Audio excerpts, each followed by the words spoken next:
le monde. J'espère que tout le monde m'entend.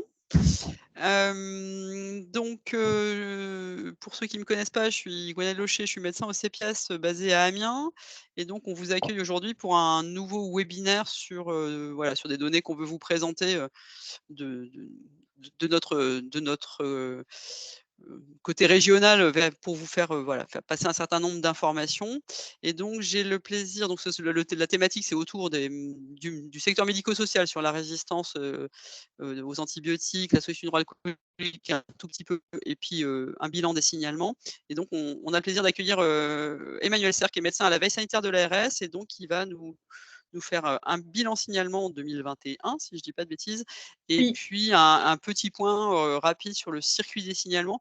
L'idée du 120 minutes étant vraiment d'avoir le maximum de temps et puis moi je vous ferai une présentation, mais succincte aussi sur la résistance bactérienne en ville et en EHPAD. Vous relayez des données, primo Medcal et l'idée étant de ne pas passer trop de temps en présentation pour laisser du temps à l'échange puisque c'est le principe de ces webinaires. Donc je vais passer la parole tout de suite à Emmanuel sur ces 2 diaporamas, donc bilan des signalements et puis, circuit du signalement et puis après moi donc je vais couper mon micro. Si vous avez la moindre question, le moindre problème, vous pouvez vous exprimer dans le chat et puis après on aura la possibilité de s'exprimer oralement évidemment parce qu'on n'est pas extrêmement nombreux, cet après-midi. Voilà, je laisse la parole à Emmanuel pour ses présentations. Merci Gwenaëlle, donc bonjour à tous. Est-ce que vous voyez ma présentation sur le dispositif de surveillance d'alerte et de gestion du risque infectieux épidémique en EMS? C'est lisible pour tout le monde? On me dit, il y a au moins un oui dans le chat. D'accord. Donc, oui, donc du coup, Ouais, tout le monde voit a priori. Par contre, moi, je la vois pas, Pierre. Ah. Tu la vois pas? Bah non, je la vois pas. Je la vois en bas en petit, mais je vois Emmanuel en gros. Ah, attends, ah oui, bah alors ce que je vais faire, c'est que j'arrête de vous mettre en évidence et toi Voilà, merci. aussi. C'est bon, tu peux y aller, Emmanuel. C'est bon? Donc, du coup, pour repréciser, donc moi je suis médecin à l'ARS, service de veille sanitaire, et donc c'est dans ce service qu'on reçoit tout ce qui est signalement de maladie à déclaration obligatoire, et aussi tout ce qui est signalement venant des établissements médico-sociaux pour tout ce qui est gestion épidémique, donc notamment IRA et GEA. Donc, du coup, je vais vous expliquer un peu comment fonctionne ce dispositif de surveillance, d'alerte et de gestion du risque infectieux épidémique en EMS. Donc, du coup, il est recommandé aux EMS de signaler à l'ARS toute situation à risque épidémique avéré. Alors, qui est censé signaler à l'ARS? Ça peut être le directeur ou le médecin coordonnateur ou le correspondant hygiène ou l'infirmier hygiéniste. Enfin, quelqu'un qui s'occupe du signalement et qui est désigné comme tel par l'établissement. Quand est-ce qu'il faut signaler? Eh bien, tout dépend, hein, selon la gravité de la pathologie. Ça peut être dès la survenue d'un cas ou de plusieurs cas concomitants. Alors, quand c'est un cas grave, par exemple, ça peut être pour les infections à Clostridium difficile, on va voir les listes après, hein, et plusieurs cas concomitants, avec des critères de notification selon le nombre de cas, qu'on va dire donc cas groupés. Ça va concerner notamment les infections respiratoires aiguës, style grippe, et les gastro-entérite aiguës. C'est ce qu'on voit le plus souvent. Et pourquoi donc? Quel est l'objectif du signalement? Eh bien, c'est de pouvoir alerter donc sur ces cas groupés, sur des formes graves, pour vous aider, surtout si vous avez des difficultés de gestion de ces situations, à mettre en place précocement les mesures de gestion adaptées. Sachant que dans le service de veille sanitaire, il y a 7 infirmières qui sont chargées de réceptionner ce type de signalement et qui vous appellent pour faire le point avec vous et savoir si vous avez besoin d'une aide ou pas. Sachant aussi qu'on peut...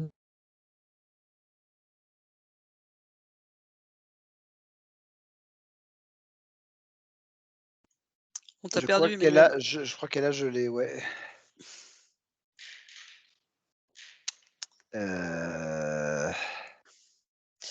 C'est... Oui, ça a coupé, je le vois. Ouais, c'est bon. On te laisse reprendre. Vas-y. Là, c'est bon. Je m'excuserai si ça va couper de temps en temps parce que je n'ai pas un très bon réseau, mais je m'en aperçois, donc je ferai peut-être un petit rappel des derniers, ce que j'ai dit juste avant, mais je pense que vous l'avez entendu. Donc, ce que j'ai dit juste avant, c'était pourquoi on signale, pour alerter donc, les cas groupés et les formes graves, pour vous aider à mettre en place les mesures de gestion, vérifier si ce que vous avez mis en place est correct et solliciter d'autres services si besoin. Alors, qu'est-ce qu'il faut signaler? Eh bien, vous avez la liste là des infections à potentiel épidémique qui sont ciblées par le dispositif de signalement, à savoir ce sont les épidémies de gastro-entérite aiguë, hein, comme je l'avais précisé à titre d'exemple sur la diapo précédente. Et là, il y a des critères pour le signaler, à savoir qu'il faut au moins 5 résidents et ou ça peut être aussi des membres du personnel qui ont développé cette pathologie en 4 jours. Donc ça, c'est le premier critère de signalement. Mais ça peut être aussi lié à un critère de gravité. Si on n'a pas forcément un nombre de cas important, mais on a au moins un résident qui est décédé des suites de sa gastro-entérite aiguë, ou on a plusieurs résidents qui sont hospitalisés à cause de ça. Deuxième pathologie à signaler, ce sont les infections respiratoires aiguës, comme par exemple la grippe, ça peut être aussi du VRS, enfin tout type d'infection respiratoire aiguë, du Covid aussi. Alors pour l'instant, ce n'est pas encore intégré dans le portail de signalement, le Covid. Il était prévu que ça le soit et ça devait apparaître d'ailleurs déjà début novembre. Mais cette intégration, pour l'instant, n'est pas encore à l'ordre du jour parce qu'au niveau du ministère, ils veulent suivre encore de près les épisodes de Covid dans les EMS. Donc l'outil Vous à nous continue à s'appliquer pour les EMS pour la gestion du Covid. Donc en tout cas, pour les infections respiratoires aiguës, il faut, pour le signaler, qu'il y ait au moins 5 cas parmi les résidents et ou le personnel d'infections respiratoires aiguës dans un délai de 4 jours. Et bien sûr, on ne prend pas en compte les pneumopathie de déglutition. Et par contre, quel que soit le germe, ce n'est pas uniquement les grippes qu'il faut déclarer, c'est toute infection respiratoire aiguë. Ensuite, vous avez les infections à Clostridium difficile, donc je l'avais cité à titre d'exemple pour les déclarations de pathologies graves. Donc là, on déclare les infections à Clostridium difficile pour les cas isolés sévères, donc hospitalisés et décédés, et si ce n'est pas des cas sévères, à partir de 2 cas. Ensuite, il y a aussi les épisodes de gale, qui sont médicalement confirmés, donc il faut avoir comment dire, la confirmation d'un médecin pour parler de gale. Et là, donc, vous pouvez le signaler à partir de 2 cas. Ou si vous êtes en difficulté pour la gestion alors que vous n'avez qu'un cas, vous pouvez bien évidemment nous en informer pour qu'on vous aide à la gestion. Ensuite, dernière pathologie à déclarer, ce sont les porteurs de BMR-BHRE. Alors pour les BMR, la règle, c'est de déclarer à partir de 3 cas. Par contre, les BHRE, vous pouvez déclarer à partir d'un cas. Et s'il y a un décès associé à l'un ou l'autre, vous pouvez le déclarer également. Et par ailleurs, il faut aussi déclarer, mais avec le CERFA lié à la pathologie, toutes les maladies à déclaration obligatoire.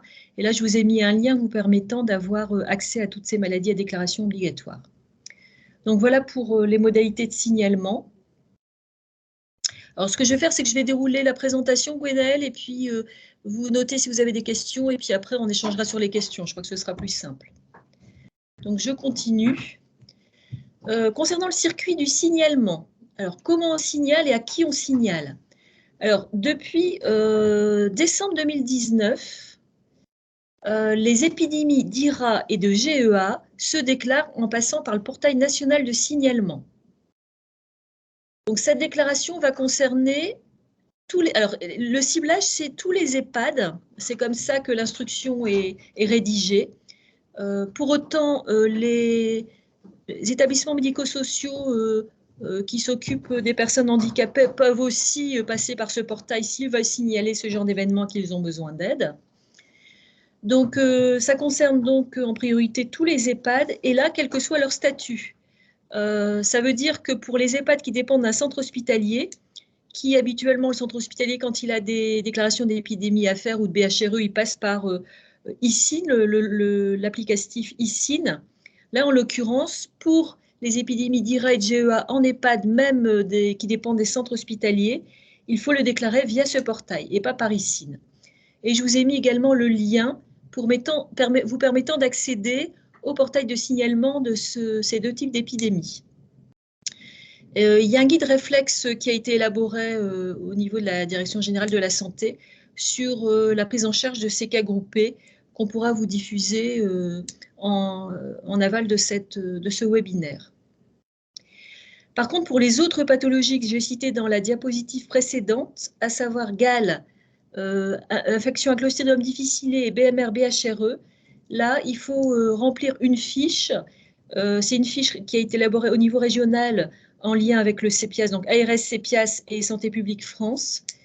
Donc, vous allez avoir sur la diapo suivante l'accès à ces fiches.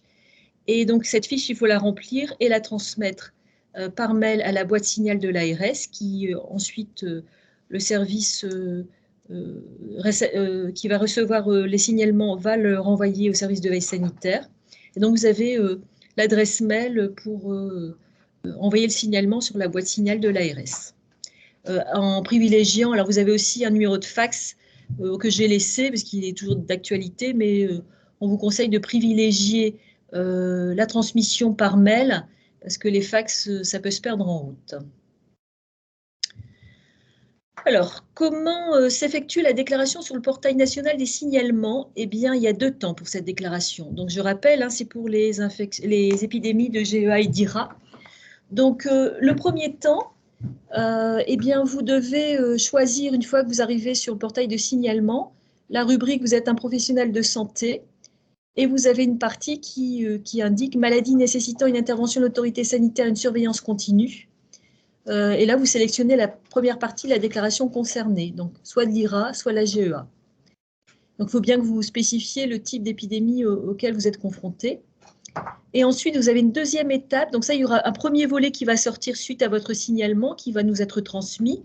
Et donc, à partir de la réception de ce volet, les infirmières du service vont vous contacter pour faire le point avec vous sur l'épidémie en cours.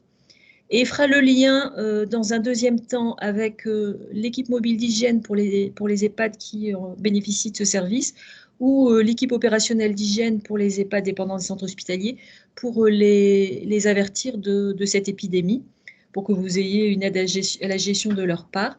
Et l'ARS peut également demander l'intervention du CEPIAS si vous avez des soucis, par exemple, sur l'utilisation des produits pour le bio-nettoyage, enfin, des soucis divers et variés liés à l'hygiène. À ce moment-là, on peut prévenir le CEPIAS pour qu'il prenne contact avec vous et vous aide dans votre gestion.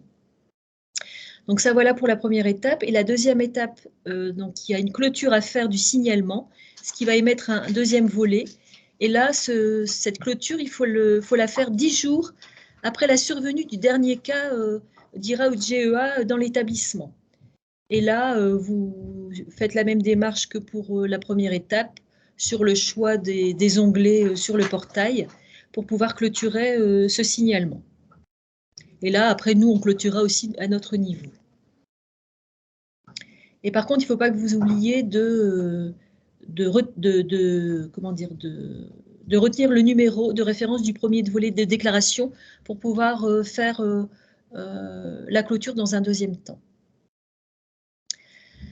Alors, comme je vous indiquais précédemment, en dehors du portail, vous avez pour les épidémies de GAL, les infections à Clostridium difficile et les porteurs de BMR-BHRE, des fiches de signalement que vous retrouvez dans un classeur qui existe depuis des années et qui a été dématérialisé et mis à jour, bien sûr. Dans ce classeur dématérialisé, vous avez pour toutes les pathologies que je viens de citer hors portail, mais aussi, vous avez quand même aussi des documents pour IRA et GEA qui se décomposent de la manière suivante. Vous avez un document sur les critères de signalement pour valider le signalement, un document qui est la fiche de signalement et une fiche technique qui vous indique les mesures correctives à mettre en place, l'aide à la décision en cas de demande d'appui. Donc, c'est une aide à la gestion des outils d'aide à la gestion de votre épidémie ou de l'infection en cours dans l'établissement. Pour les GEA et les IRA, se rajoutent à ces documents un tableau de recensement des cas pour le personnel malade et pour les résidents usagers, ça vous aide à surveiller l'épidémie, une fiche d'autosurveillance avec une courbe épidémique, et puis vous avez un dossier avec la documentation sur les infections respiratoires aiguës, avec des recommandations sanitaires en EHPAD, la documentation sur la réalisation des tests de diagnostic rapide et sur la prescription d'un antiviral, enfin, du Tamiflu en cas de grippe. Et donc tous ces outils dont je viens de vous parler, vous les retrouvez sur le site de l'ARS, donc vous pouvez les télécharger en cliquant sur le lien qui apparaît sur la diapositive. Au niveau du suivi du signalement, bien sûr, on ne vous demande pas de signaler juste pour signaler. Le signalement permet aussi de faire des études statistiques, c'est sûr, mais c'est aussi et surtout pour vous aider à la gestion. Alors bien sûr, si vous êtes au carré sur la gestion, on ne va pas vous embêter et faire intrusion dans votre gestion, mais si vous êtes en difficulté, on est là pour vous aider. Hein. L'ARS est un soutien pour l'aide à la gestion. Comme je vous indiquais tout à l'heure, l'ARS intervient toujours pour ces gestions de signalement, mais elle peut aussi avertir l'équipe mobile d'hygiène, le cas échéant, l'équipe opérationnelle d'hygiène ou le CEPIAS. Et pour ce qui est du CEPIAS, je voulais rajouter aussi que le CEPIAS est en première ligne pour la gestion des BMR et des BHRE. À savoir que si, à notre niveau, au niveau du service de veille sanitaire, on reçoit un signalement pour une BMR BHRE, on ne va pas s'en occuper à notre niveau, on va directement le transmettre au CEPIAS qui va prendre contact avec vous pour les mesures de gestion. Par contre, pour les autres signalements, hors BMR BHRE, le contact avec le CEPIAS se fera s'il y a besoin d'une aide complémentaire de leur part.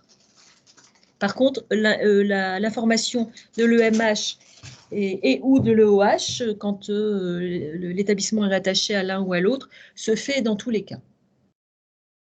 Voilà ce que je voulais vous dire sur le signalement. Est-ce que c'est clair pour vous? Est-ce que vous avez des questions? Sachant qu'on pourra vous envoyer de la documentation qui complétera les diapositives. Hein. J'ai voulu rester brève, mais vous pourrez bénéficier de documentation en parallèle, notamment l'instruction dont je vous ai parlé, le guide réflexe pour l'utilisation du portail pour les GEA et IRA, et tous les autres documents, par contre, vous les retrouverez en les téléchargeant sur le site internet de l'ARS, avec le lien qui apparaît dans le diaporama.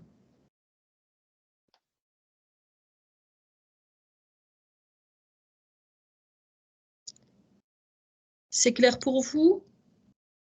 Pas de questions particulières? Gwenaëlle? Non, non, moi j'avais juste, ce que je dis souvent, moi ça se raccroche, très bien à ce que je dis en formation, pour les professionnels du médico-social.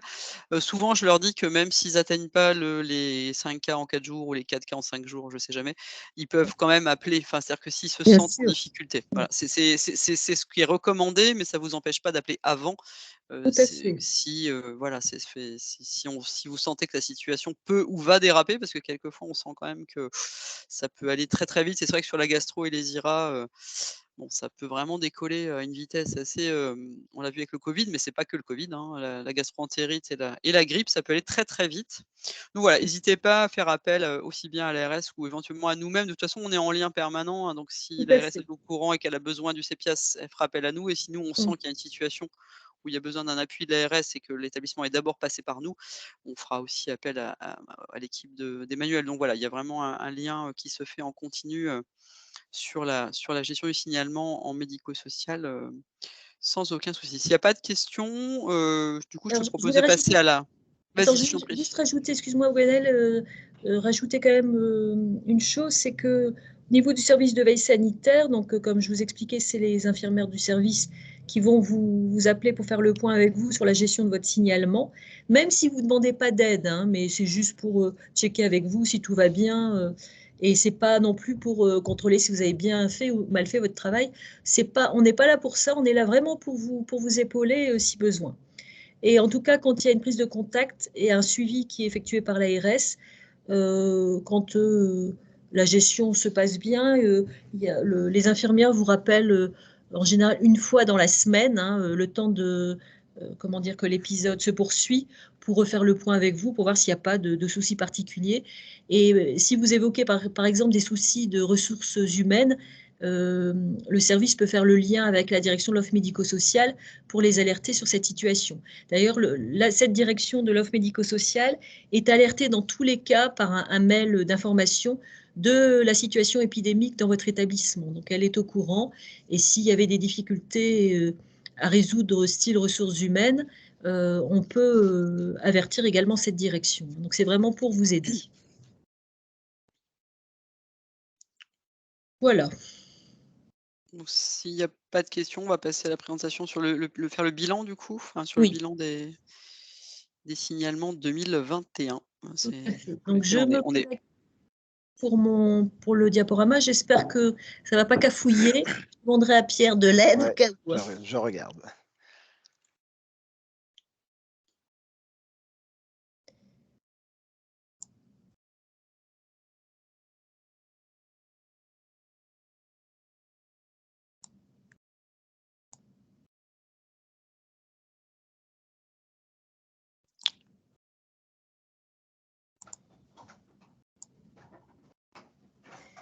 Moi, je le vois, faut que tu le mettes en plein écran et c'est bon, je Oui, pense. c'est parce que Ça je a l'air de vérifie bien que c'est marcher. bon, parce que comme je l'ai... Enfin, en diaporama, je veux dire. Ouais, c'est bon, ça C'est fonctionne. bon?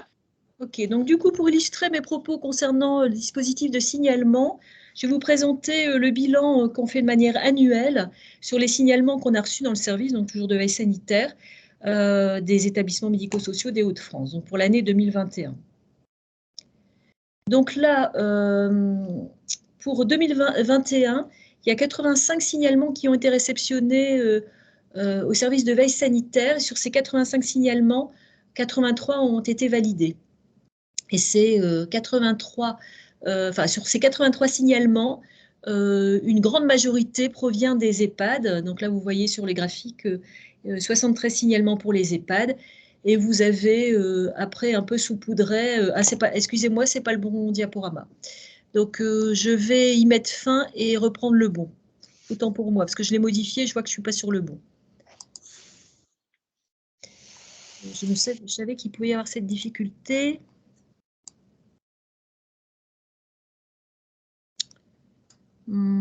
Alors.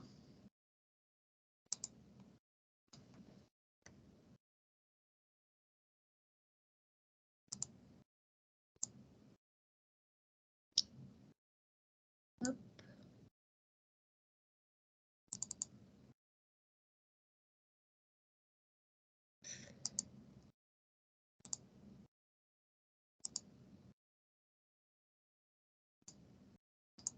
Est-ce que c'est bon pour vous?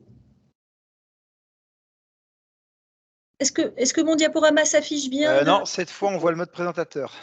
Ah, bon. Bah, écoutez, je ne sais pas pourquoi. Va sur paramètres d'affichage, je pense que tu peux échanger les deux. Ah.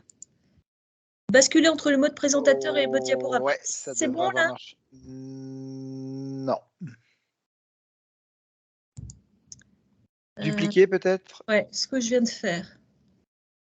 Eh bien, Et là, on ne voit plus rien. Ah. On va réessayer. Le partage s'est coupé. Bon.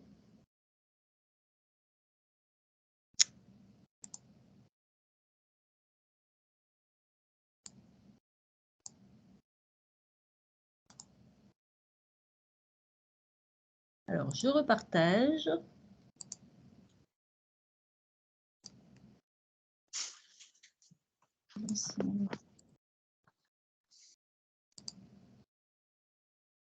C'est bon. Alors ici, j'essaie de refaire. C'est bon là?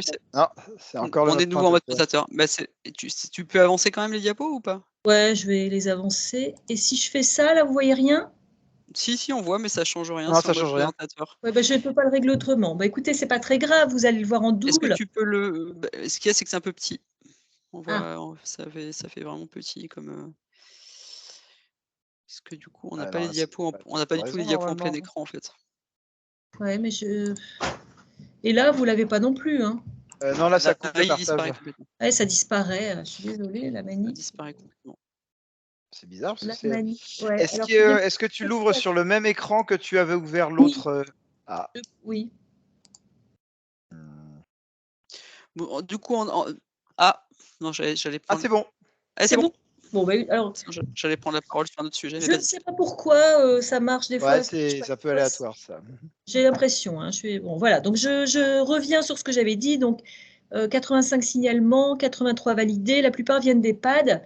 Et donc, vous voyez, 73 en EHPAD. Et puis, vous avez un peu dans les établissements médico-sociaux du champ du handicap, mais très peu, comme les MAS, les femmes, foyer de vie, IME. Vous avez un en SIAD et un en foyer logement pour les personnes âgées. Mais en majorité en EHPAD, ce qui s'explique parce que la promotion, elle se fait surtout pour les EHPAD finalement, notamment pour les IRA GEA, ce qui n'empêche pas les autres établissements médico-sociaux à déclarer bien évidemment.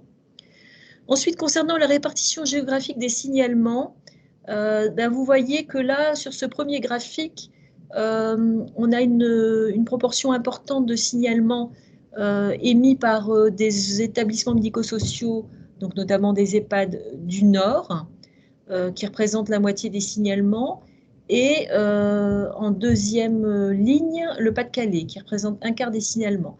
Après, il y a une logique à ce qu'ils signalent en majorité, puisqu'il y a plus d'établissements concentrés sur ces deux départements que sur les autres. Après, si on affine avec les EHPAD, sur les EHPAD, un zoom sur les EHPAD, par rapport au nombre d'EHPAD sur chaque département, vous voyez que là, la donne change et que la proportion de signalement est à peu près homogène d'un département à l'autre, sauf pour l'Aisne, où il est inférieur aux autres, à savoir que, là, sur les graphiques, ce qu'il faut comprendre, c'est que pour les signalements de 2021 provenant des EHPAD, eh bien, pour l'Aisne, c'est 9% des EHPAD de l'Aisne qui ont signalé.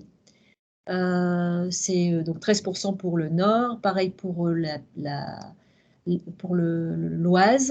12% pour le Pas-de-Calais et 15% pour la Somme. Donc, du coup, on voit là que quand on prend la proportion de signalements par département, en fonction du nombre d'EHPAD dans chacun de ces départements, eh bien, c'est pas le Nord qui déclare plus ou le Pas-de-Calais qui déclare plus que dans les autres départements. D'ailleurs, en l'occurrence, c'est plutôt la Somme.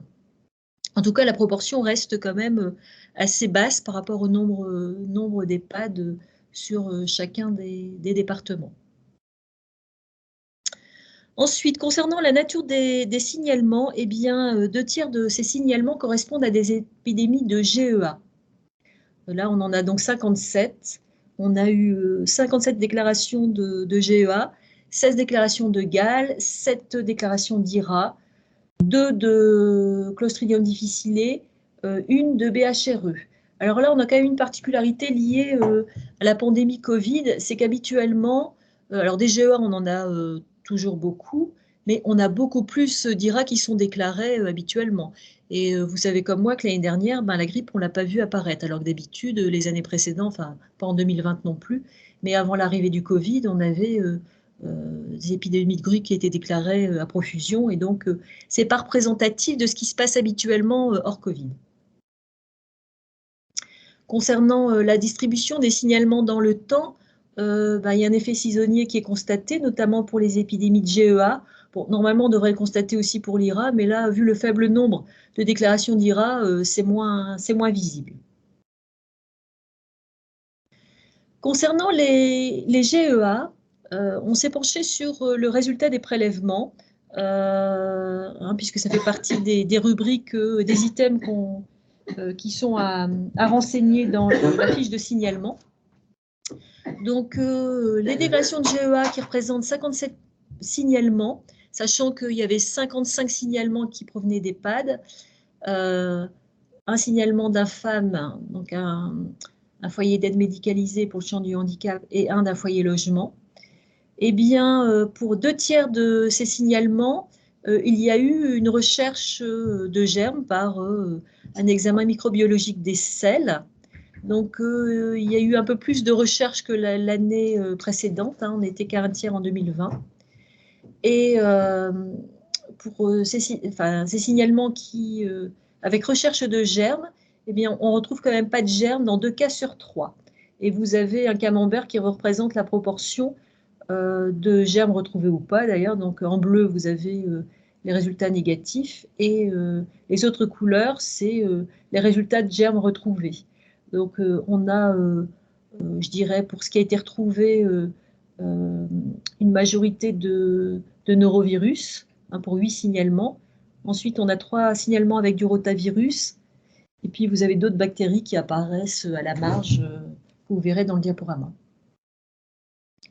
Concernant les résultats des prélèvements pour les infections respiratoires aiguës, donc là, comme je vous indiquais précédemment, il y a eu peu de déclarations, ce qui est inhabituel. Il n'y en a eu que 7 en 2021, sachant que ces déclarations provenaient toutes d'EHPAD.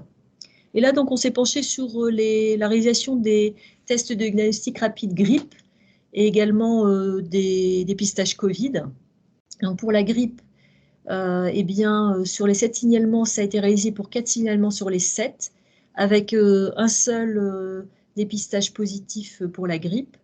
Et pour le Covid, ça a été réalisé dans tous les cas pour les 7 signalements, et on a eu également un résultat positif.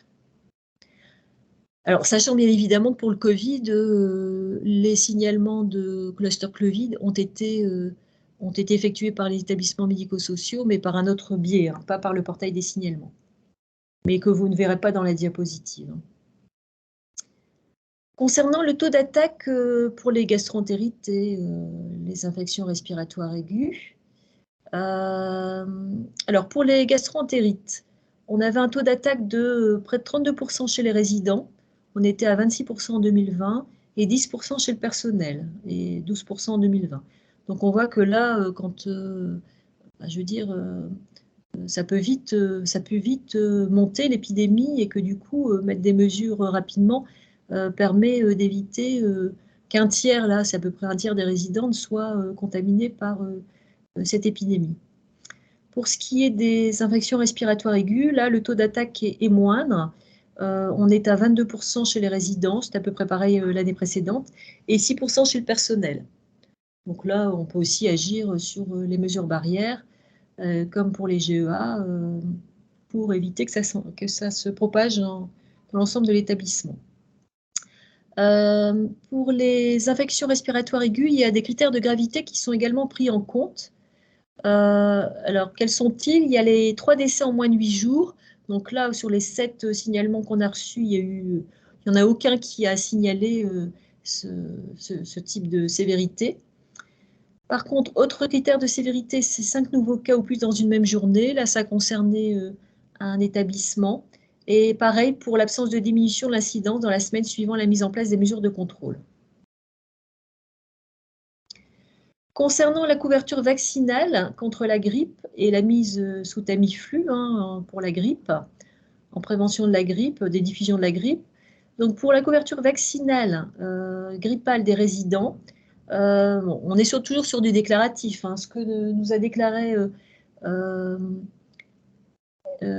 les EHPAD qui ont renseigné cet item, eh bien, on est à 91% de couverture, ce qu'on voit habituellement sur l'ensemble des EHPAD. Pour les résidents, par contre, pour le personnel, là, on est à 34% pour 4 EMS. Bon, alors c'est pas représentatif sur le plan global, mais on a quand même une amélioration de la couverture, en tout cas sur ce qui nous est indiqué par rapport aux années précédentes, où on tournait tous plutôt aux alentours de 18-19% pour le personnel.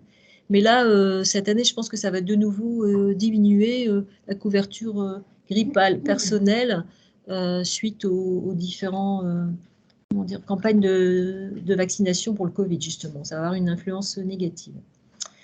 Et pour ce qui est de la mise sous Tamiflu, alors souvenez-vous, sur les 7 signalements, il n'y avait qu'une déclaration de grippe qui avait été effectuée. Et là, pour cet établissement-là, il n'y a pas eu de mise sous Tamiflu, qui peut aider à éviter les complications et la propagation de l'épidémie. Pour ce qui est des hospitalisations et des décès, donc pour les hospitalisés, sur l'ensemble des signalements, là on a repris l'ensemble des signalements, donc les 83 signalements, il y a eu 19 résidents qui ont été hospitalisés, donc ça représente en tout 1% des résidents. Et sur ces 19 cas, 14 étaient hospitalisés pour la gastroentérite. Et pour ce qui est des décès, il y a eu 3 décès qui ont été signalés. Et ils étaient tous attribuables à une gastroentérite aiguë. Voilà ce que je voulais vous transmettre concernant le bilan des signalements de 2021, mais qui n'est pas forcément représentatif de ce qu'on avait avant le Covid. Avant le Covid, on avoisinait plus aux alentours de... il me semble qu'en 2018, on a eu 280 signalements des EMS. Donc ça a quand même beaucoup chuté. Ouais, il y a un effet Covid qui est évident. Alors là, évidemment, on est sur les autres pathologies et donc il y a le Covid qui a continué. Bon, après, avec plus du tout le même impact qu'en 2020, enfin jusqu'à la vaccination. Mais c'est sûr que oui, on est dans une phase encore un peu intermédiaire. On ne sait pas très bien comment ça va tourner. Parce que là, la grippe arrive, le VRS est là, Covid revient. Donc bon, à suivre. Et la gastro doit pas être très loin non plus. Donc ça va être oui. encore une année différente. Donc là, on n'a plus du tout de comparaison possible d'une année sur l'autre sur le signalement. C'est pas, on a des choses très différentes d'une année sur l'autre. Bon, Oui, il y a ça, l'effet Covid, il y indéniablement. a l'effet Covid, mais il y a aussi l'effet masque. Et donc là, si on remet des masques, ça aura peut-être une influence. Oui, oui. Mais il y a aussi un effet de la baisse de vaccination. Enfin, tout ça est assez complexe, je Oui. pense, pour trouver les tenants et aboutissants de tout ça. Mm. Puisqu'en plus, l'effet masque va avoir malheureusement un effet négatif sur la vaccination, qui était déjà pas terrible. Puisque finalement, on Ouais. disait avant, bah voilà, si vous ne vous vaccinez pas, portez un masque. Maintenant, ça va être tout le monde porte un masque. Je pense qu'il est quand même très probable que dans un avenir proche, on portera tous des masques en hiver, tout le temps dans les établissements de santé. Enfin, je ne vais Oui. pas m'avancer, mais je pense que ça va devenir quelque chose d'un peu plus réflexe. Donc voilà, tout ça va avoir des influences diverses et variées, donc c'est un petit peu difficile d'avoir de la visibilité. Bon, on vous donne l'état des lieux de l'année écoulée. Moi, je vais vous parler aussi un petit peu pareil sur la résistance bactérienne ou sur la consommation d'antibiotiques. Il y a des choses qui bougent à cause de la pandémie et donc Oui. bien sûr que c'est des données qui, pour l'instant, sur lesquelles qu'il faut prendre avec un certain, peut-être pas des pincettes, mais voilà, on est sur des situations un peu flottantes où on est un peu encore dans des phases intermédiaires, bien que même si ça fait 3 ans que ça dure, on est encore dans des phases où on n'a jamais la même dynamique épidémique d'une année sur l'autre, donc ce qui rend les comparaisons un peu hasardeuses. Tout à fait. Est-ce que vous avez des questions? Après on pourra vous pouvez les garder pour tout à l'heure, vous pouvez les mettre dans le chat ou on pourra partager après sur l'ensemble des présentations, puisqu'on a jusqu'à 4 heures, donc on a vraiment le temps. Sinon, on va passer à la présentation sur la résistance bactérienne. Je vais vous donner quelques éléments des données primo. Je Voilà. vois pas de main levée ni de questions dans le chat actuellement. Moi, je voulais Écoute, dans juste ce cas-là, rajouter. on va. Oui, Ah oui, pardon. Avant. Ah oui, il y avait les outils primo. Oui, vas-y. oui, il y a les outils primo que tu avais insérés Je et vais dire donc un je te mot. laisse en parler. Mais moi, je voulais juste revenir aussi sur la vaccination, notamment du Covid, même si dans le bilan, on ne parle pas spécifiquement comme je l'ai expliqué, des signalements Covid. Je voulais quand même, par rapport à la problématique de la vaccination, signaler que sur les derniers chiffres qu'on a concernant le taux de vaccination deuxième rappel, donc en EMS et en EHPAD notamment, c'est que les chiffres sont très bas en termes de deuxième dose. On est aux alentours de 17% pour les résidents. Donc ça risque de poser problème là dans les mois à venir, enfin même dans les semaines à venir, puisque on a une recrudescence du Covid avec le R effectif qui réaugmente bien. On était à 1,32, je crois, hier. Voilà ce que je voulais préciser par rapport à Oui, ça. tout à fait. Ceux qui n'auraient pas fait qui auraient pas enfin, ceux qui auraient pas encore fait les campagnes de rappel dans les établissements, effectivement, c'est le moment de foncer et d'aller Mm. aussi sur la vaccination antigrippale parce qu'elle est en train d'arriver à très grande vitesse, de façon très prématurée par rapport aux années avant Covid, encore une fois, parce que les 2 dernières années ont compté pas pour rien, mais il y a eu très peu de grippe l'an dernier et pas du tout l'année d'avant. Juste avant de passer sur ma présentation, effectivement, j'avais demandé à Emmanuel d'insérer, quelques liens, sur les outils primo, donc il y en a plein sûrement qui connaissent. J'ai vu qu'il y avait à la fois des représentants d'équipes d'hygiène et puis des gens de plus de terrain du médico-social. Donc la mission Primo, c'est la mission nationale, dédiée aux infections, à la prévention des infections et à la prévention antibiorésistance en médico-social et en ville, donc portée par le CEPIAS Pays de Loire, donc voilà, qui a la mission de proposer des outils et cetera, donc faut pas hésiter à aller sur leur page très régulièrement parce que les outils que je vous présente aujourd'hui, il y en aura peut-être des nouveaux, le mois prochain. Et donc ils ont en particulier, préparé une checklist, infection respiratoire aiguë et gastroentérite aiguë, qui est disponible sous plusieurs formats. Donc vraiment aller voir parce qu'il y a un format de saisie en ligne, mais vous avez aussi un formulaire papier si vous souhaitez. Et donc voilà, ça peut vous aider. C'est une checklist de gestion d'épidémie. Et puis ils ont un outil de promotion d'évaluation de l'hygiène des mains dont j'ai pas mis le lien, mais que vous retrouverez sur la même page. Et il y a plein d'autres outils, hein. C'était vraiment juste pour vous rappeler que ça peut vraiment vous servir et qu'il ne faut pas hésiter à aller revoir. Nous, on en fait la promo quand il y a des nouveaux qui sortent, mais n'hésitez pas à retourner voir régulièrement, pour vous saisir de certains outils qui sont vraiment sympas. Voilà, c'est tout ce que je voulais dire, sur ce sujet, et du coup, tu peux départager et Pierre va Oui, partager, ma présentation, puis yes. je vais prendre le contrôle, hein. Alors, C'est bon, c'est a priori, on oui, voit c'est plus ta bon, présentation, donc voilà. ça doit être bon, ouais. Puis Pierre, il va ouais, c'est les joies du direct, hein. Oui. Puis moi, il y a des trucs qui s'opèrent, je ne sais pas comment, mais c'est pas grave. C'est le Les voies de l'ARS sont impénétrables. Voilà.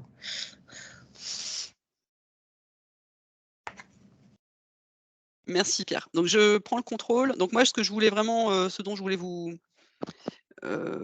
parler aujourd'hui, c'était de vous faire un petit point sur les données, primo-médecales. Donc Primo, donc comme je viens de le dire, hein, c'est la mission, c'est le CEPIAS, Pays de Loire, donc qui s'occupe du côté prévention des infections et d'antibiorésistance, qui s'associe à Medcal, qui est le centre régional en antibiologie, hein, le futur CRATB normalement, puisque c'est comme ça qu'ils vont tous s'appeler, pour la région Pays de Loire également. Et donc ils travaillent ensemble sur, la résistance bactérienne, entre autres, en ville et en EHPAD. Alors juste un petit point de la façon dont ça se fait. Donc c'est des laboratoires, d'analyse médicale, hein, donc qui font de la microbiologie, qui font de la bactériologie, qui s'associent, enfin qui rentrent dans ce réseau Medcal et donc qui envoient leurs données, par un système, certainement informatisé, hein, que je connais pas bien, et qui donc Medcal reçoit tout ça, mouline, enfin fait des analyses, ils ont un petit outil d'analyse et ils sortent des données, voilà, et puis ils peuvent, faire des données, à l'échelle de la France et ils font un rapport. Primo nous rend un rapport, régional de ces données de résistance. Alors à l'échelle des Hauts-de-France, malheureusement, il y a une participation relativement faible, en particulier pour des raisons, bon après c'est un sujet, où j'ai pas tous les tenants et aboutissants, mais en particulier sur des histoires d'interfaçage de logiciels, hein. C'est des choses, des fois aussi banales que ça, qui peuvent empêcher, de rentrer dans un réseau parce qu'il faut quand même que ce soit, faisable par les biologistes, hein, que ce soit pas trop complexe. Et donc pour le moment, on n'a que 25 de nos labos, d'analyse médicale qui sont participants à ce réseau.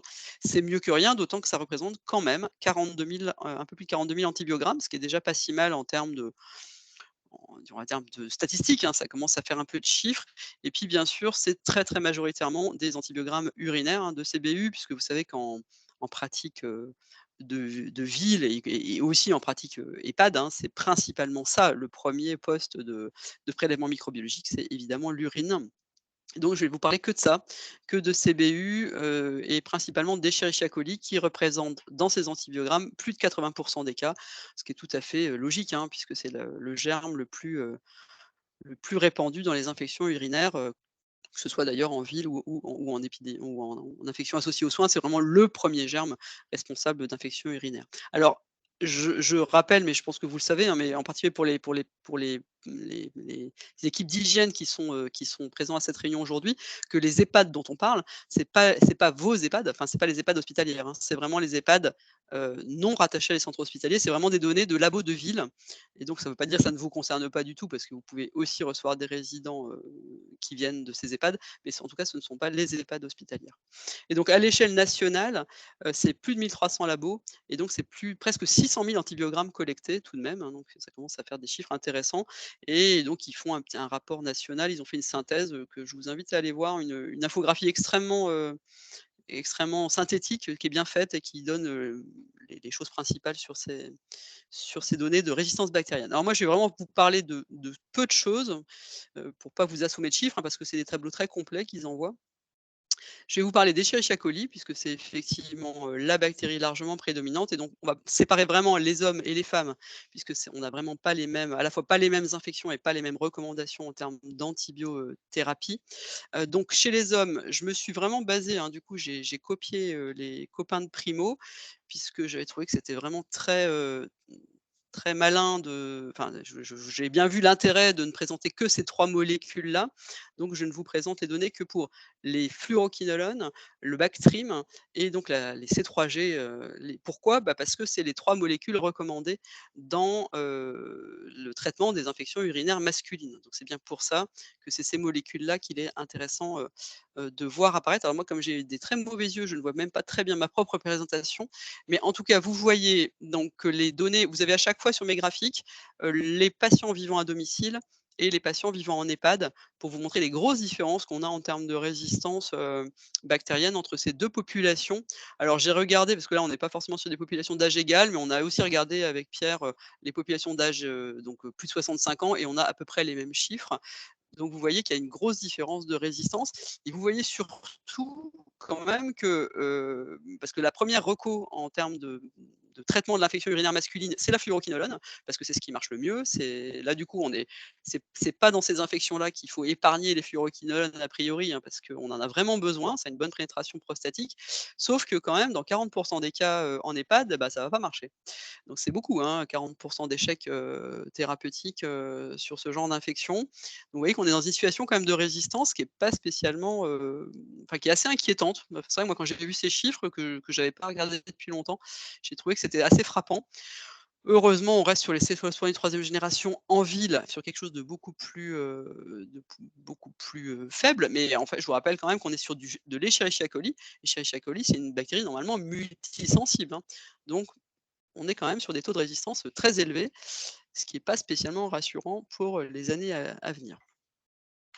Alors le Alors, graphique est très flou, mais il ne l'est ah, pas sur la présentation. Je l'ai ouverte à côté pour vérifier. C'est plutôt bizarre. Un problème de Teams, j'imagine, mais ouais, bah, je suis c'est pas désolé si c'est flou, du coup, non, non, vous non, mais l'aurez c'est, plus en il est clair, normal sur le diaporama, c'est bizarre. Alors, chez la femme, je suis partie du même principe, hein, j'ai repris ce que faisait effectivement, ce qu'avait fait, Primo dans sa synthèse, en m'intéressant vraiment aux molécules recommandées. Alors c'est un peu plus compliqué chez la femme, vous savez que c'est un peu plus complexe parce qu'il y a plein de types d'infections urinaires, différentes. Les cystites aiguës simples et les cystites aiguës à risque de complications qui sont vraiment, ce qu'on trouve en EHPAD, hein, puisqu'en EHPAD, il n'y a pas de cystite simple, ça n'existe pas, puisqu'on est sur des gens à risque de complications. Et puis, il y a évidemment aussi les pyélonéphrite, donc ça fait pas mal de situations différentes. Alors là, pour le coup, ce qui est quand même vraiment assez rassurant, c'est ça, c'est que la phosphole, méthylinam et la nitrofurantoïne restent sur des taux de résistance vraiment faibles, sauf un peu sur le méthylinam, ça monte un petit peu, mais enfin quand même, on reste sur des taux de résistance qui reste quand même, faible, voire extrêmement faible, ce qui est évidemment rassurant puisque c'est les molécules, recommandées à la fois dans la cystite aiguë simple et pardon, dans la cystite, à risque de complications. Donc ça, c'est bonne nouvelle et donc il faut vraiment continuer à surtout utiliser ça, à la fois donc c'est à la fois ce qu'on utilise en empirique, hein, sur la cystite aiguë simple ou en empirique ou même, si on peut différer et si on peut aller sur l'antibiogramme par contre, si on peut attendre d'avoir un antibiogramme, on sait que sur la cystite, la vraie cystite qui fait mal, on peut pas toujours attendre, hein, parce que ça à cause de la douleur. Mais si on peut attendre, il vaut mieux attendre l'antibiogramme. Par contre, quand on a l'antibiogramme, la première reco, c'est l'Amox. Et ben, pas de chance parce que l'Amox, vous voyez qu'il y a pas beaucoup de sensibilité quand même, hein. On est à plus de 50 de résistance en EHPAD, plus de 40 en patients chez les patients vivant à domicile. Donc, là encore, ça fait des taux de résistance, quand même assez élevés. Et puis enfin, la dernière partie du graphique, c'est pour les pyélonéphrites, pardon, puisque là, c'est céphalosporine 3e génération ou fluoroquinolone. Alors, il faut rappeler vraiment que la fluoroquinolone, hein, faut pas y aller avec trop de faut les épargner parce que vous voyez que là encore, on a des taux de résistance assez importants en EHPAD et de toute façon, c'est plus, il y a c'est devenu vraiment, la consigne générale, en infectiologie, c'est vraiment Les fluoroquinolones, attention parce que c'est un très, très gros sélectionneur de résistance et donc voilà, on il y a il faut revoir un peu toutes les recos ont pas mal évolué ces dernières années et donc la fluoroquinolone est vraiment devenue la molécule prioritaire à épargner. C'est pas la seule et c'est plutôt bien fait, bien suivi, hein. C'est une des molécules sur laquelle les consignes marchent assez bien, que ce soit d'ailleurs en ville ou en secteur hospitalier. La consigne d'épargne des fluoroquinolones a plutôt été bien suivie. Voilà, et je vous ai mis en bas le lien, vers les fiches de la HAS pour ceux que ça intéresse, sur leur mémo, cystite, hein, vous savez ou vous ne savez pas, mais il y a la HAS a fait toute des fiches, synthétiques sur l'antibiothérapie dans un certain nombre de situations, et qui sont quand même, bien pratiques. Ou après il y a Antibioclick, hein, pour ceux qui mais elles sont bien faites et elles méritent d'être un peu mieux diffusées. Voilà ce que je voulais dire là-dessus et enfin, j'ai fait un tout petit focus pardon, Enterobactéries BLSE, donc dans les ECBU, là, du coup, en parlant quand même à la fois des Klebsiella et des coli. Donc vous avez les coli hommes, les coli femmes, les Klebsiella hommes, les Klebsiella femmes. Et alors là, vous voyez que c'est très frappant, la différence énorme de pourcentage d'Enterobactéries BLSE dans les urines, enfin dans les coli et les Klebsiella urinaires, la différence entre le domicile et l'EHPAD, hein. Vous voyez qu'on atteint quand même des proportions, de résistance tout à fait importantes, en EHPAD, en particulier chez la Klebsiella masculine, enfin dans les urines masculines, vous voyez qu'on atteint quand même 40 de BLSE. Alors c'est un petit nombre, hein, ça c'est vrai que ça apparaît pas sur mes graphiques, hein. Il y a beaucoup moins de CBU masculins que de CBU féminins. Donc évidemment, bon, ça fait pas le même nombre absolu, mais vous voyez qu'en proportion par contre de résistance, c'est quand même assez important. Alors, qu'est-ce qu'on peut faire comme commentaire un peu sur ces chiffres? Alors d'abord, il y a une chose qu'on n'a pas par ces données-là, c'est la donnée sur la pertinence des ECBU, puisque Medcal analyse tous, les antibiogrammes que lui envoient les laboratoires de ville. On ne sait pas si ces ECBU, s'ils étaient prescrits avec pertinence ou pas, parce que vous savez qu'il y a quand même des ECBU qui sont prescrits alors qu'il ne faudrait pas qu'ils soient prescrits. Et ce qui dit ECBU prescrit dit souvent antibiogramme, dit potentiellement prescription d'antibiotiques. Et ça, c'est vraiment un thème. Alors, c'est pas du tout. Medcal peut pas nous faire cette analyse-là, mais par contre, c'est vraiment un thème qu'il faudra travailler dans l'avenir, c'est de diminuer le nombre de prescriptions de CBU parce qu'on sait très bien que ça jouera sur le nombre d'antibiotiques prescrits. Donc ça, c'est un travail qu'on doit mener avec le CRATB j'espère l'année prochaine, en tout cas dans les années à venir, travailler sur la pertinence des actes, y compris en faisant participer les infirmiers, infirmières, parce que c'est eux qui font les ECBU en général, qui sont prescrits a posteriori parfois par les médecins. Donc là, c'est vraiment de rappeler les bonnes pratiques, enfin voilà, à quel moment il faut en faire ou ne pas en faire. Quand il n'y a pas de signe d'infection, il ne faut pas faire de CBU. On fait souvent des ECBU par excès, en particulier en EHPAD. Autre travail à mener et qui est déjà commencé, qui va continuer, c'est le travail qui a commencé Karine Faure, qui s'occupe du CRAIF, hein, donc futur CRATB, le centre régional en antibiologie et puis qui est chef de service à Lille en infectieux. Antibiogramme ciblé, c'est quoi? C'est que les laboratoires de ville ne rendent pas un antibiogramme complet aux cliniciens. Ils le font en entier dans leur laboratoire, mais ils ne rendent que les molécules indiquées par les molécules, prévues par les bonnes pratiques, d'infectiologie. Évidemment, pour faire ça, il faut avoir des données cliniques parce que vous ne rendez pas le même antibiogramme sur une cystite simple, sur une cystite à risque de complications, sur une infection urinaire masculine et sur une pyélonéphrite. Donc, il faut évidemment savoir de quoi souffre le patient. Donc, c'est un travail de mise en relation des médecins prescripteurs, des biologistes. Et c'est un travail qui a été mené pour le moment de façon ciblée dans un territoire des Hauts-de-France et qui a vocation à être généralisé sur toute la région et qui a plutôt très bien marché parce que ça permet aussi de faire de l'information, du partage pluriprofessionnel, pluridisciplinaire. Et c'est quelque chose qui a bien marché, donc on espère bien pouvoir disséminer, si j'ose dire, dans l'ensemble de la région. Donc, qu'est-ce qu'on va pouvoir faire? Nous, vraiment, on voit bien hein, que sur l'antibiorésistance, c'est un sujet qui reste vraiment important. Bon usage des antibiotiques. Bon usage, moindre usage, hein, parce qu'on dit souvent bon usage. Alors, il y a des choses qui progressent sur le bon usage, genre la bonne molécule. Hein, on voit que l'épargne des fluoroquinolones, ça commence à marcher. Par contre, sur le moindre usage, il y a encore vraiment du travail, en particulier sur justement la pertinence des actes, etc. Et puis, un gros travail évidemment sur la prévention de la transmission croisée. Je sais que c'est évidemment les deux volets sur lesquels on veut travailler ensemble en collaboration avec les infectiologues. action de formation, bah, ça, il y a largement de quoi faire et puis il y a une chose aussi qui va être faite, l'an prochain, enfin j'ai pas de date, mais il y a une plaquette de, bonnes recos d'antibiothérapie en EHPAD qui existait, enfin qui existe toujours, hein, qui a été faite par, à la fois les infectiologues de la région, l'ARS et les URPS et qui va être mise à jour puisqu'il y a des choses qui sont maintenant obsolètes en termes de durée en particulier et parfois de molécules. Elle date de 2017 ou 2018 de mémoire et donc ça, c'est en cours de mise à jour par, entre autres par les infectiologues. Donc ça, ce sera, j'espère, disponible l'année prochaine. Quand on l'aura, en tout cas l'info, on vous la donnera évidemment. On fera le relais, de cette information-là. Et puis quand on voit, la différence majeure de résistance, on a quand même bien l'impression qu'il y a un énorme vivier d'antibiorésistance dans les EMS. Alors vous le savez sûrement, hein, c'est que il n'y a pas de recommandation de dépistage, en établissements médico-sociaux, même s'il y a un cas, quand on tombe sur un cas, soit c'est un cas qui est connu parce qu'il a été par exemple dépisté à l'hôpital, soit c'est une infection ou en tout cas un prélèvement à visée clinique, disons, pas forcément une infection, mais en tout cas un ECBU par exemple, mais on ne fait pas de dépistage.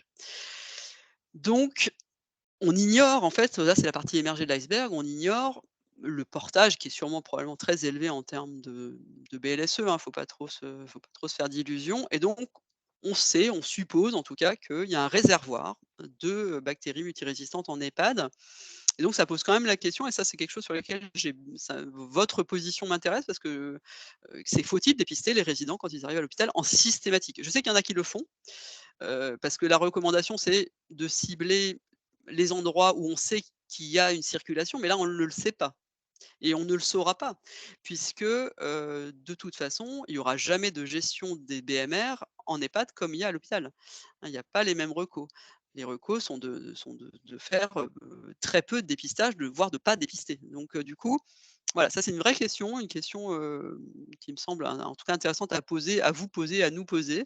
C'est faut-il le généraliser ce dépistage d'un résident, qui arrive, quel que soit l'EHPAD en fait, sans attendre de savoir qu'il y a une situation à risque, sans attendre parce que tout ce que vous saurez, c'est qu'un porteur de BHRE, vous le connaîtrez, un porteur de BMR, vous le saurez, nous on leur dit qu'il faut prévenir, mais voilà, est-ce que c'est toujours fait? Ça, c'est une autre question. Donc voilà, en dehors de l'info qui est volontairement transmise par l'EHPAD, ben, l'établissement sanitaire ne le saura pas forcément. Donc voilà, c'est une question que je trouve, importante à poser. En complément, je vous ai sorti les données qui sont du coup un peu plus enfin, qui sont plus anciennes, qui ont 1 an, hein, qui sont de 2020, les données du coup, nationales, qui sont produites par Primo dans cette fameuse, petite infographie qui est vraiment bien faite parce qu'elle est très résumée, très courte, qui donne les taux de résistance. Alors moi, je vois absolument rien. Donc je vais regarder ma diapo sur un autre écran parce que sinon je ne vois pas ce que je dis. Donc ça, c'est les taux de résistance, donc d'une part à domicile et puis après je vous mettrai ce qui se passe en EHPAD, donc à l'échelle de dans toutes les régions et puis vous avez dans la petite carte de France à gauche, la moyenne. Et vous voyez qu'il y a des fortes disparités régionales. Alors ça, c'est pas nouveau, hein. On sait qu'il y a des fortes disparités. On sait que souvent les Pays de Loire, les Bretons, sont meilleurs que la région PACA. Voilà, il y a vraiment des disparités régionales. Et vous voyez que sur le domicile, donc ça c'est la résistance aux céphalosporines de 13e génération et au fluoroquinolone. Je pense que c'est les colibacilles, mais je ne l'ai pas noté. Donc vous voyez nous, en Hauts-de-France, on est à peu près, sur le domicile, on est à peu près kiff-kiff avec les chiffres nationaux. Ah oui, on est à voilà. Donc ça, bon, c'est ça, on est plutôt, je dis pas on n'est pas champion, mais on est pas mal, hein. Et alors curieusement et pour une raison, alors là du coup, que je ne m'explique pas, sur les chiffres, en EHPAD, pour le coup, on est très, bien moins bon que les chiffres nationaux. On atteint, 17 donc, de résistance au C3G contre 10 en national et on atteint quand même 27 de résistance au fluoroquinolone contre 17 à l'échelle nationale. Donc ça, je sais pas. Ça, c'est quand même intéressant de constater. Alors est-ce qu'on a des mauvaises prescriptions, particulièrement dans nos EHPAD plus qu'ailleurs? Est-ce que je ne saurais vous dire, mais j'ai trouvé que c'était une donnée assez intéressante. En complément, de la partie résistance, j'ai quand même voulu faire un petit focus sur la consommation d'antibio, puisqu'il y a eu Santé publique France vient de sortir une infographie là aussi sur l'évolution de la consommation d'antibiotiques. Alors du coup, c'est vraiment en ville, hein, c'est vraiment en médecine de ville, où là encore on n'a pas une très bonne nouvelle. Bon, à vrai dire, on s'y attendait, enfin, en tout cas, moi, personnellement, je m'y attendais un petit peu, mais malgré tout, ça fait jamais plaisir. C'est qu'après une baisse importante en 2020, la consommation remonte et en particulier l'amox, l'augmentin et les céphalosporines de 3e génération, enfin les céphalosporines, pardon, en général. Et ce qui est toujours très troublant, c'est que qu'est-ce qu'il y a pas eu en 2020? Bah, qu'est-ce qu'il y a pas eu en 2020? Il y a pas eu de grippe et il y a pas eu il y a eu peu de bronchiolite, hein. Je vais vous remonter les chiffres parce qu'ils sont toujours extrêmement impressionnants. Donc ce qui veut quand même dire toujours, hein, que la consommation d'antibiotiques est corrélée à l'apparition ou à la disparition de pathologies virales, ce qui est quand même très ennuyeux. C'est quand même toujours un peu troublant. Enfin, moi, ça me trouble toujours, hein. C'est-à-dire que je sais bien qu'il y a des surinfections bactériennes sur des infections virales, mais enfin, c'est quand même pas systématique, hein. Ceux qui ont eu la grippe parmi vous, ils savent quand même que, heureusement, ça ne se surinfecte pas toujours et donc c'est quand même toujours très très embêtant. Alors là, moi, je remontre toujours ça parce que je trouve ça toujours très très très impressionnant, c'est qu'en 2020, la courbe de la grippe est plate, hein. Il n'y a pas de grippe du tout. Alors, est-ce qu'on est passé à côté? Enfin, en tout cas, voilà, parce que la bronchiolite, on l'a vu passer un petit peu quand même, hein, mais beaucoup moins que d'habitude. Donc voilà, c'est la grosse différence entre 2020 et cette année, c'est l'absence presque totale des infections respiratoires aiguës habituelles et donc c'est ça qui joue sur la prescription d'antibiotiques. Donc là, on voit bien qu'il y a encore un gros travail, à mener, hein, sur la prescription d'antibiotiques, hivernales. Alors ensuite, je voulais vous faire juste un tout petit point sur les solutions hydroalcooliques. Alors je suis désolée si les graphiques sont un peu flous parce qu'effectivement je vois bien que c'est flou. Ça, là encore, malheureusement, j'ai pas beaucoup de bonnes nouvelles aujourd'hui, hein. Ça, c'est encore des données Primo, hein, qui nous envoient chaque année un rapport, sur alors c'est pas tous les établissements qui participent à cette enquête, mais ceux qui participent, donc ils font donc une médiane ils font le nombre de frictions réalisées, par résident et par jour et le nombre d'établissements qui sont entre 0 et 1, entre 1 et 2 frictions, entre 2 et 3, entre 3 et 4 et entre 4 et 5. Et vous voyez que malheureusement, la médiane l'an dernier, elle était à 3,36 et qu'elle est retombée à 2,83, ce qui est déjà vraiment très peu. Et donc ça nous rassure pas tellement. Bon, on se doute bien que c'est l'effet post-Covid, enfin, prétendument, disparition du Covid, ce qui est pas le cas en plus, mais enfin, en tout cas, voilà, on sort de la pandémie, sur et suraiguë, mais néanmoins, bah, ça veut dire quand même qu'on a toujours vraiment une énorme marge de progression sur la consommation de solutions hydroalcooliques. Alors les pistes de travail, on en a quelques-unes, hein. Les EMH ont clairement une influence positive sur l'augmentation. C'est-à-dire que, ça a été déjà étudié dans d'autres régions, en tout cas l'appui en hygiène, hein. C'est pas les EMH, hein, appui en hygiène, réseau, enfin voilà, ou EOH, toute présence d'une spécificité hygiène dans un EHPAD, quel que soit le mode, améliore, la consommation de solutions hydroalcooliques. Ça, c'est connu et c'est vérifié chaque année. Donc évidemment, le déploiement d'autres EMH pourra aider, le renforcement des EOH éventuellement, évidemment aussi, hein, mais ça, c'est un peu un vœu pieux. Nous, à notre échelle, ce qu'on aimerait beaucoup, c'est collaborer beaucoup plus avec les gériatres, parce qu'on s'est aussi rendu compte qu'il y avait une espèce de frein, enfin on le savait déjà, hein, mais ça nous a été vraiment confirmé qu'il y a un frein en médico-social et en EHPAD en particulier sur on est au domicile des patients, OK, ça nous on l'entend. Donc au domicile du patient, en gros, on ne fait pas de friction. Enfin, en tout cas, voilà, la solution hydroalcoolique est un signe de sanitarisation. Donc là, c'est vraiment un problème de communication, hein, parce que pour moi, la solution hydroalcoolique n'a rien de spécifiquement sanitaire. Moi, j'en ai aussi dans mon sac à main. Il y en a maintenant, il y en a eu quand même partout pendant le Covid. C Bon, voilà, moi, c'est quelque chose que je voudrais arriver à changer dans l'état d'esprit, mais voilà, ça prendra certainement du temps, hein, comme tout changement de pratique. Et puis, voilà, après, il faut qu'on diffuse vraiment les outils Primo, enfin tout outil disponible, les enquêtes, et cetera, pour essayer parce que sachant que c'est pas très facile en ce moment, puisque vous savez bien, hein, que l'hôpital est en souffrance, les établissements médico-sociaux aussi, et donc c'est pas particulièrement facile, de venir faire de la prévention, dans ce contexte extrêmement difficile sur le plan des ressources humaines. On en est tout à fait conscient, mais voilà, nous on veut continuer à travailler parce qu'on pense qu'il y a un enjeu absolument majeur et que plus on sera en appui, plus on pourra essayer de faire progresser les choses. Voilà, je crois que j'en ai terminé. J'en ai terminé. Tu peux départager du coup, Pierre, si tu veux. Et puis, bah, si vous avez des questions ou des remarques, hein, vraiment, je suis intéressée par vos pratiques, en fait, sur les BMR, par exemple, voilà, est-ce que je dépiste, quand les gens viennent de l'extérieur, est-ce qu'on dépiste en systématique?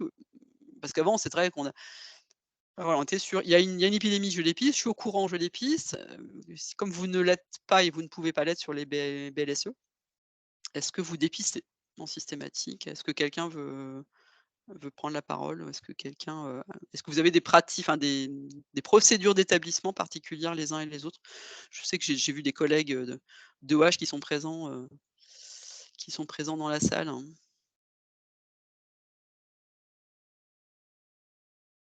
Vous pouvez lever la main ou réactiver votre micro. Je sais pas si les gens peuvent réactiver eux-mêmes leur micro?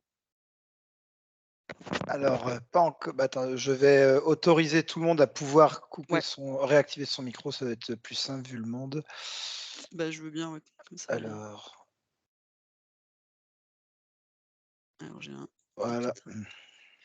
pas de Vous pouvez dépistage activer systématique, votre micro à hein. partir de maintenant. Alors Constance, on ne dépiste pas, d'accord. Pas de dépistage systématique. Alors non, alors pas de dépistage systématique en EHPAD. Moi, ouais, c'est plutôt le dépistage systématique à l'arrivée du résident. Alors ça, dépistage systématique en EHPAD, c'est pas recommandé, hein, donc nous, ça là-dessus, on vous donnera pas tort du tout. Enfin voilà, c'est toujours ce qu'on dit, hein, nous, c'est pas de dépistage parce que de toute façon, on va rien pouvoir en faire on va pas mettre les gens en précaution complémentaire à vie, mais à l'arrivée en établissement de santé. Je viens d'EHPAD, enfin je suis résident, je suis hospitalisé pour une raison XY, hein, quelle que soit ma pathologie et d'accord, donc plutôt non. Après je dis pas qu'il faut le faire, hein, mais j'ai bien le sentiment en tout cas on a bien l'impression vu les chiffres qu'il y a un vrai vivier puisque là, ce que je vous ai montré, ce ne sont que des chiffres d'infection ou en tout cas de prélèvements, cliniques. On sait bien que ça circule quand même en EHPAD parce qu'on sait bien que voilà, justement, quand on voit en face on sait qu'ils font beaucoup de nursing, on sait que la consommation de solutions alcooliques est pas terrible. Donc voilà, ça fait beaucoup de facteurs de circulation de BMR. Par contre, il y a moins de sélection qu'à l'hôpital parce qu'il y a quand même moins d'antibiothérapie large spectre. Ouais, mais normalement le cycle, il est pas débuté justement en EHPAD. Ah oui, si le cycle a été débuté à l'hôpital, vous le terminez à l'EHPAD. Ouais, ça peut s'entendre aussi. De finir le cycle de post-expo en fait, enfin de dépistage, post-exposition. Donc en fait, plutôt pas de dépistage. Bon, OK. Après je dis pas qu'il faut le faire, hein, mais je trouve que en voyant les chiffres, c'est vraiment une question que je me suis posée.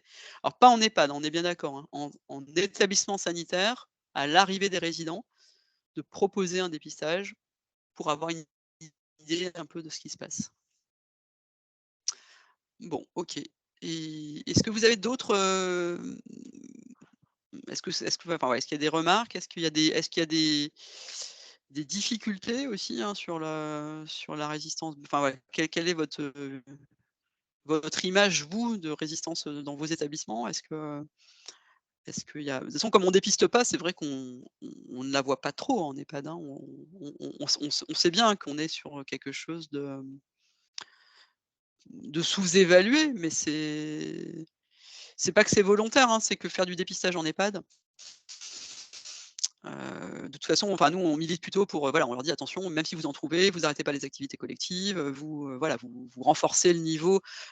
Pour nous, enfin pour moi, mais je pense que ça me semble, c'est que l'amélioration passera par une montée générale du niveau de précaution standard, mais c'est pas en mettant les gens en précaution complémentaire et une plaque sur la porte que ça va forcément, changer les choses, hein, et on va pas leur laisser une plaque sur la porte, pendant, les 3 dernières années de leur vie puisque bon là, ils vont être là plusieurs années. Donc non, pas de dépistage en EHPAD, ça non, mais voilà. Est-ce qu'il y a d'autres, heu est-ce que vous avez eu voilà, par exemple, des épidémies à point de départ, d'un résident? Je sais pas, dans un service de gériatrie aiguë, par exemple, vous avez des entrées, est-ce que, des fois, il y a des parce que des épidémies de BMR, il me semble qu'il y en a en gériatrie quand même, je m'adresse à, peut-être, je sais pas, Julie, par exemple, je sais qu'il y en a, de temps en temps? Non?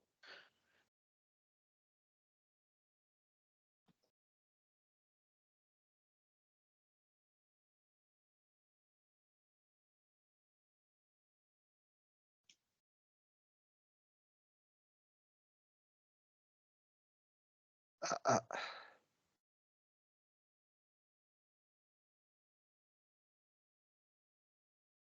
Gwenaëlle a buggé peut-être.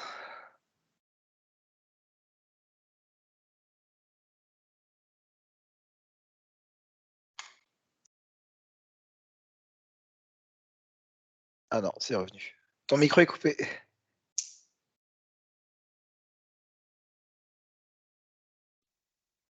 Wow.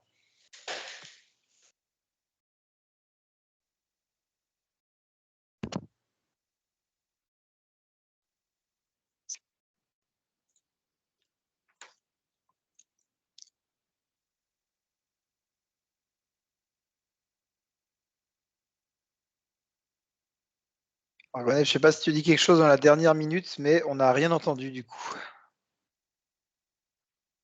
Est-ce que là, vous m'entendez ou pas? Là, c'est bon. Ah OK. Donc est-ce qu'il y a des commentaires sur tout ça? Sur la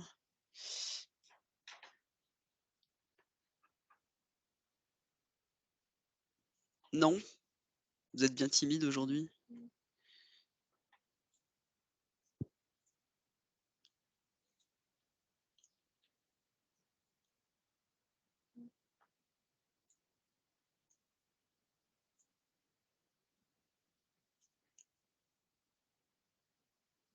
Bon, bah, si tout est clair, est-ce que vous avez des souhaits pour d'autres sujets pour des prochaines fois? Parce que du coup, non, le 120 minutes, va être un des formats qu'on va proposer régulièrement. Est-ce qu'il y a des sujets qui vous après vous pouvez nous envoyer un mail, hein, pour nous proposer aussi des thèmes que vous avez envie de partager, enfin qu'on partage avec vous. Enfin voilà, si vous voulez des données, si vous voulez des sujets particuliers, nous on est là vraiment pour essayer de répondre à vos attentes. Donc n'hésitez pas. Je sais pas si toi tu as quelque chose à rajouter, Emmanuel? Ben, je me disais que, je sais pas, on pourrait peut-être une prochaine fois. Alors, je regardais un petit peu qui était connecté. Il y a notamment les EMH. Donc, mais s'il y a d'autres connectés pour les autres webinaires, faire une présentation de l'état des lieux des EMH, par exemple, tu vois, sur l'implantation des EMH. Mmh. S'il y a d'autres.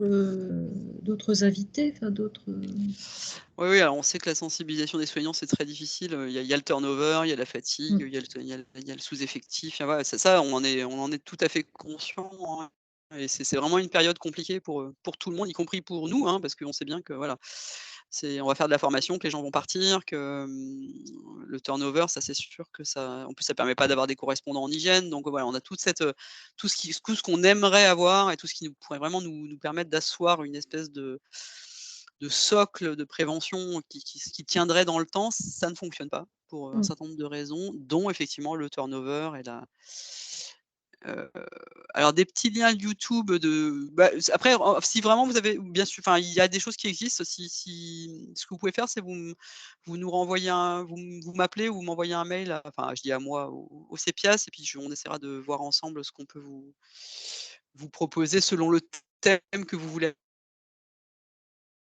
Ah,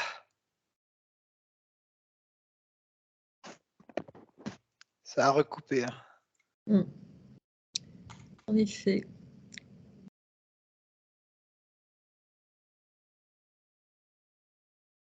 Gwenaël a été coupée dans son élan. Ah, ça a l'air mieux là, mais le micro est toujours coupé. Est-ce que vous m'entendez? Là, oui. Il y a un Ça allait petit un couper. petit, un petit diaporama interactif qui a été fait, qui est spécifique hygiène des mains, qui a été fait par le CEPIAS, Île-de-France, qui s'appelle, Top Friction, je crois, et qui est, du coup, on clique et on a les réponses. Enfin, c'est un truc qu'on peut faire en équipe, qui est assez sympa. Bah, je sais pas si je l'ai peut-être pas sous la main, mais Attends, je suis en train d'essayer de le trouver. ça s'appelle Top Friction. Tu peux le trouver dans la base documentaire du REPIAS. Ouais. N'hésitez pas à aller sur la base documentaire du REPIAS, hein, parce qu'ils mettent à jour toutes les semaines, il y a des nouveaux documents. Je vous le mets dans le chat. Voilà. Et sinon, si tu l'as pas, je vais le retrouver, hein. Sinon, ce que je Je croyais que c'était voulais un site internet, mais non, du coup, c'est un document téléchargeable dont j'ai mis le lien Repias dans le. tu mis dans le chat? Ouais. Parfait. Et sinon, ce que je voulais vous dire, parce que je me l'étais noté, sur un sujet, différent mais néanmoins, relié, c'est qu'il y en a sûrement qui l'ont vu, mais il y a le CEPIAS Bourgogne-Franche-Comté avec la mission Matisse ils ont fait un webinaire sur le nouveau DARI. Vous savez qu'il y a un DARI 2 qui s'appelle maintenant DAMRI, et le webinaire est en ligne, enfin le replay est en ligne sur le site du CEPIAS, enfin du REPIAS, pardon, excusez-moi. Et franchement, moi je l'ai lu, je l'ai vu, et c'est, hésitez pas, je vous le mets dans le là aussi, je vous le mets dans le chat parce que, si vous aviez l'intention de faire votre DARI, bientôt, et ben, attendez peut-être que la nouvelle version soit sortie. Parce que ça c'est vraiment différent, hein. L'outil, il est entièrement dématérialisé. Vous pouvez avoir votre plan d'action qui se qui va se générer. Donc c'est vraiment bien fait. Il va sortir en janvier. Alors on n'a pas la date exacte, mais on communiquera dès qu'on l'aura, et en tout cas, n'hésitez vraiment pas à aller voir ce replay parce que c'est assez intéressant, hein, d'avoir, alors nous, on sera associés, mais ultérieurement, hein. Pour le moment, on n'a pas la main. On sera associés. En fait, les EHPAD pourront nous créer comme, comment dire? Pas comme administrateurs évidemment, hein, mais ils pourront nous donner des droits, en fait, sur leur DARI, des droits de lecture, des droits, voilà. Donc ça, ce sera les établissements qui donneront les droits au CEPIAS ou pas, d'ailleurs, d'avoir une vision sur leur DARI. Évidemment, idéalement, on aimerait bien, nous, avoir une vision sur vos DARI, ça nous intéresserait vraiment beaucoup, parce que ça nous permettra d'avoir une vision de ce qui se passe à l'échelle régionale. Donc ça, c'est pour bientôt, c'est pour janvier, et vraiment, faut juste, j'arrive pas à coller le lien, donc tac, tac, webinaire DARI, je sais pas si ça va marcher. Je pense que ça marche, mais ou sinon, si ça marche pas, vous allez sur le site du REPIAS dans les actualités et vous aurez ce replay de webinaire. Voilà, voilà, j'en ai fini. Ça a l'air de marcher. Si vous n'avez pas de questions, de remarques, n'hésitez pas à nous contacter si vous avez des envies de sujets pour 2023, parce que là, on arrive à la fin de l'année, donc voilà. Normalement, les 120 minutes, hein, c'était prévu, plutôt pour les établissements. Au départ, c'était Sophia qui avait voulu lancer ça pour les établissements sanitaires, mais après, voilà, il y a pas de règle. Moi, ce que je voudrais, c'est qu'on fasse du présentiel en 2023 quand même un peu. Il y aura notre journée en janvier, mais j'espère qu'on aura d'autres occasions de se voir, des groupes de travail, et cetera. Et voilà, on vous souhaite vraiment une bonne fin d'après-midi et à très bientôt. Donc, les documents. Oh, pardon. Vas-y Pierre, Pardon. tu dis? Je disais, les documents vous seront envoyés par mail la semaine prochaine, ainsi qu'un lien vers la vidéo de la présentation d'aujourd'hui. Nickel. Enfin, tout ça en début de semaine, ce serait bien d'envoyer Ouais. tout ça. Bon week-end à tout le monde. Bonne Au fin revoir. d'après-midi et merci d'avoir assisté aux 120 minutes.